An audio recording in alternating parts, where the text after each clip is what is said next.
শ্রীলঙ্কা থেকে ফিরে বিশ্রাম নিয়ে গেছেন আইপিএল খেলতে। ফিজকে পেয়ে আইপিএলে যেন অন্য মাত্রা যোগ হয়েছে।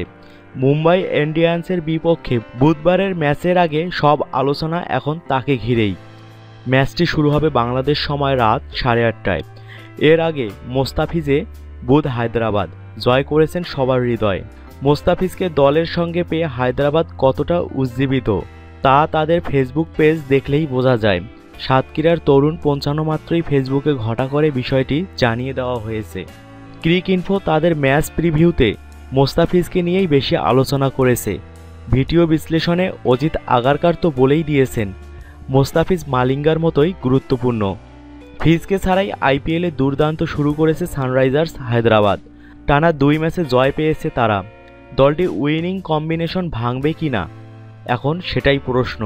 ক্রিকেট ভক্তরা চাইছেন এই ম্যাচে মোস্তাফিজকে মাঠে নামানো হোক।